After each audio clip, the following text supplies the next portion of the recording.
Hi, welcome back to the show. This episode I'm going to be talking about the Sacramento Kings and some of their off-season needs. Let's get right into it. They need rebounding. They had nobody who could rebound, and it reared its ugly head in the playoffs against the Warriors. Some of those possessions just seemed to keep going and going and going and going, and they just could not get a rebound if their life depended on it. It was so frustrating, and if anyone's watching and is also a Kings fan, you know it wasn't just the playoffs. It was during the whole year. During the trade season, we were all, oh come on, they're gonna get someone who can, a big man who can rebound, big man who can rebound, forward who can rebound. Nothing. We're like, oh god, this isn't gonna work out. I mean, you knew it was gonna be ugly, and sure enough, that's what cost us. That's one of the main things that cost us the series against the Warriors was rebounding. So there's a couple things they can go about this. One is they can keep Dumas at the 5 and bring in a couple forwards, but forwards that rebound as well, not just score. Or they can move Dumas to the 4 and bring in a couple centers. So there's a couple things they can do, and everyone was blaming Dumas against the Warriors in the playoffs for not rebounding, and yeah, he deserves some of the blame, but not all the blame. Like I was telling one of my friends, if he's the only rebounder and a team knows that, they use two or three people, one or two people box him out, and then all of a sudden no one else is rebounding. So when you have a 4-on-1 rebound, 5-on-1 to rebound, you're probably going to lose that situation if you're the Kings. So they just need more people to rebound. You can't rely on just one person rebounding every single time because that's not going to work. You'll get one a couple of times, yes, it'll work, but when push comes to shove, you're majority of the time you're not going to get that rebound, and that would be why so many teams would get it felt like 4 or 5 possessions sometimes on missed shots because they kept getting offensive rebounds. It's like that's going to come into points. You just know it's going to come into points. So first I'm going to start with a couple centers. So if they were to move Dumas to the 4, these are a couple people I feel like they could go after that could help. The first one's Naz Reid. His stats don't blow you away, but I feel like he would fit for the team. He's averaged 4.4 rebounds a game, so a little over 4.5, close to 4.5 rebounds a game. 10 points a game, not great, but I feel like he's a big body. He averaged this past year almost a block a game, which is huge. The Kings have no rim protector. Like literally, there's no rim protector. You go to the hole and you can easily get in there. Dumas doesn't jump high. He's a body, but he'll take charges, but he won't get really any blocks. Another name to look out for, Christian Wood. I think this is a kind of an underrated one. I don't know if anyone's really mentioned him, but he averaged 7.3 rebounds, a little bit over. He's averaged a little over 7 rebounds a game, which is big. He's also 14.8 points a game this past year, which would be good. You can set up some lobs for him. De'Aaron Fox would love that. You see how well he can throw those things. And he's averaged 1.1 blocks a game this year, which is that's pretty big. A little over 1 block a game. That would fit very nicely for the Kings. Good rebounder, solid scorer, and a big body for blocks. Yes, let's go. And of course, the one that all us Kings fans were hoping we would have got last year, Mason Plumlee, about 7 rebounds game is about what he averages, 6.9. So we rounded up to 7. So good. He's agile. He can move around. 8.6 points per game last year. Again, not great, but you're not looking for him to score. Let's be honest. They have enough players to score on offense. So anything he scores, extra. Rebounding, yes, let's go. And then a name to, I would say, maybe poke around about and call, hey, DeAndre Ayton. There's been some rumors out there that he is not very happy with the Suns, and the Suns aren't happy with him.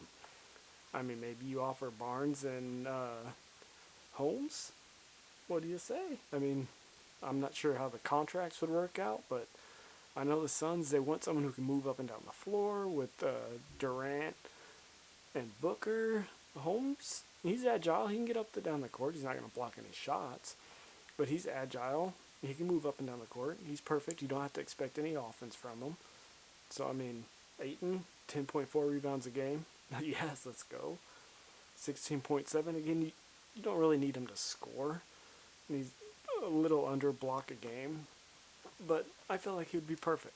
But, I mean, he has a huge contract, so that's probably like a dreaming one. But, hey, anything's possible, right? Who knows? But, yeah, I would say that Christian Wood, but after looking at the stats, he would be probably my top target. I don't know if, like how the money and all that works, but I think that would be a pretty good pickup right there. Christian Wood. And then now if they were to move Dumas to the 5, here's a couple 4s, 3/4s I think they could go after. Jeremy Grant, he averages about 4 rebounds a game, 12.3 points. So, I mean, again, not great at rebounding, decent points, but it's rebounding. I mean, I think he would fit. A little bit on the older side, but I think it's good. I think he would still be fine. One that really, I think if you don't watch his game, you don't realize really how much he's doing. Kyle Kuzma. I think that should be like their number one priority this offseason. He averages 6.4 rebounds a game, which is big from the 4, and 16.5 points. So he can shoot. He's a pretty decent shooter from the outside. Dish out, shoot the 3, let's go. And like I said, he's a big body. He's tall. He can move. He plays defense. He shoots, rebounds. That would for as a 4. That would be my number one priority for the Kings. And then we also have to talk about Sasha possibly coming over. I've watched a few of his games. I mean, he's not a high flyer. Let's be honest. He's similar to a Nokolai. I can't remember what his name. But he's kind of a tough guy. He's not going to jump very high, but his release is quick. And what I like about him is even if he's not making his shot from the outside, he'll drive and make the basket and get a layup, go to the free throw line. In the finals that I saw them play, it seemed like he didn't make any threes. I think he ended up making 1 or 2 maybe, but he still finished with 29 points. So he was driving and getting those baskets that way, which is something I like to see. I like to see someone when they're not making a jump shot, drive to the hole, get baskets another way. And it looks like the Kings are really putting the full court pressure on him. I think their whole front office has gone overseas to watch him play.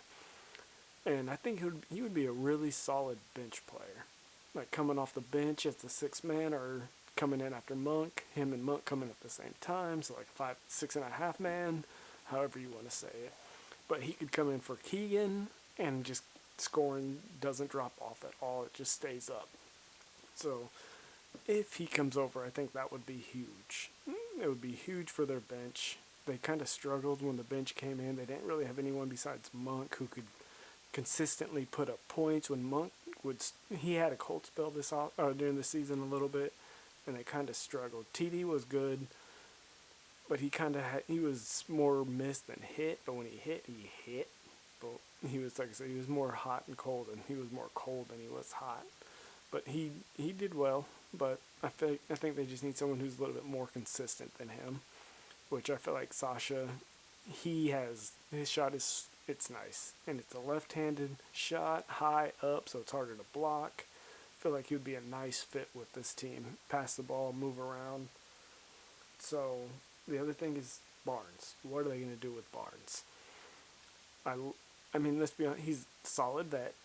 I think he really helped this year when they were struggling. He was able to get them together and perform. But I feel like Fox and Dumas can kind of step in that role now. I don't feel like they really need Barnes. And as we saw in the playoffs, he kind of disappeared by the wasteland. And it's like, come on, man. Like, in order to get to that next level, we need you to produce. But I think maybe sign and trade him to another team that's looking for that veteran leadership, because he can produce that. He can give you some solid minutes, some solid points here and there, 15, 20. But they just needed more out of him, and he just didn't have it. So I think maybe if they include him in a sign and trade deal, and maybe they get someone back, a center maybe or something, Maybe they trade like I said, Barnes to the Suns and get Ayton. Pipe dream, I know, but hey, anything's possible, right? Maybe they trade that pick that they have for. I mean, they don't really need a young guy, so maybe they trade the pick in Barnes and get somebody for a bench player. So then maybe Dumas, that moves Dumas to 4, get the center. There we go. Everything's settled. I mean, there's a bunch of things that they can be doing this off season, but I guess we will see here in the next couple of weeks on when the draft comes up to see if they trade that pick and when they get somebody. Until then, hit the thumbs up, hit subscribe. See you on the other side.